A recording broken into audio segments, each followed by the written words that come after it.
May hiling ngayon ang PBA sa Korean Basketball League at ito ay ang payagan nila itong si Rensa Bando na maglaro sa Asian Games para sa Gilas team. Nandito pa nga sa bansa itong si Rensa Bando at may posibilidad na maglaro nga ito sa Asian Games kung papayagan ito ng kanyang mother team. Ang magiging kapalit nga lang nito ay hindi makakapaglaro itong si Abando naman sa pagsisimula ng Korean Basketball League. Pwede nga napayagan nila itong si Abando na maglaro sa Asian Games at pwede naman na hindi. May average si Rensa Bando sa FIBA World Cup na 5.2 points, 2.2 rebounds at 1.2 blocks per game. Ang maganda pa dito kay Abando ay masipag rin siya sa depensa at ito ang napansin rin ni Kyle Anderson at Carlik Jones dito kay Abando dahil pareho silang nakatikim nga ng supalpal dito kay Abando. Ang mga players na kumpirmado naman para sa Gilas team ay sina Ange Kouame at mukhang wala na itong problema sa isang European ball club na gustong kumuha sa kanya kaya tuloy-tuloy na rin itong si Kouame sa Asian Games kasama ni Junmar Fajardo, Japet Aguilar, Justin Brownlee, Scottie Thompson, Roger Pugoy, Calvin Uftana at Chris Newsome. 8 players pa lang ang nasisecure ni Coach Tim Cone at kailangan pa niya ng 4 na kukumpleto nga dito sa kanyang lineup.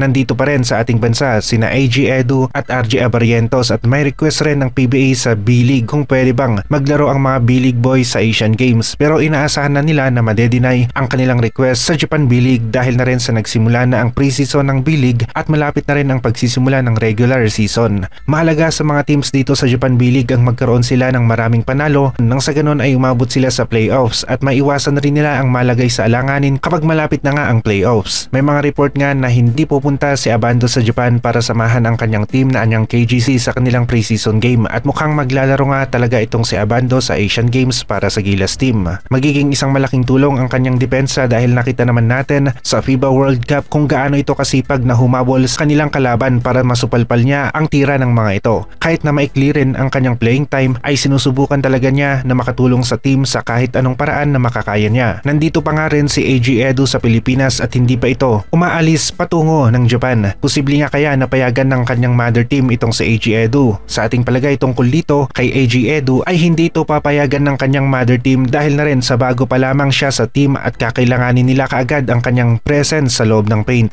Naglalaro na nga rin ang anyang KGC sa Japan at kalaban nila ngayong araw ang team ng Chiba Jets, ang number 2 team ng Japan B-League last season dahil tinalo sila ng Ryokyu Golden Kings ni Carl Tamayo. Ang anyang KGC naman ang champion sa KBL kaya naman isang magandang laro ang magaganap sa pagitan ng anyang KGC at Chiba Jets. Spellman pa rin ang isa sa mabigat na import ng anyang KGC at tinatapatan naman siya ni Mooney ng Chiba Jets. Malaki nga ang posibilidad na isa si Abando sa mapapabilang sa Final 12 ng Gilas na maglalaro sa Asian Games dahil na rin sa nagsimula na nga ang kanyang team na anyang KGC sa kanilang preseason game at itong si Abando ay nandito pa nga sa Pilipinas. Finals na rin ng FIBA World Cup at magkakaalaman na kung sino sa Germany at Serbia ang magkakampyon ngayong 2023 FIBA World Cup. Ngayong araw ay pwedeng ang Germany ang magkakampyon sa FIBA World Cup 2023 dahil na rin sa nagawa nilang talunin ang Serbia sa qualifiers noong nagharap sila pero nasa halos 50-50 pa rin ang larong ito dahil kung sino ang magkakamali sa last minutes ng 4th quarter ay sila ang matatalo at inaasahan na rin kasi na magiging dikit masyado ang game na ito.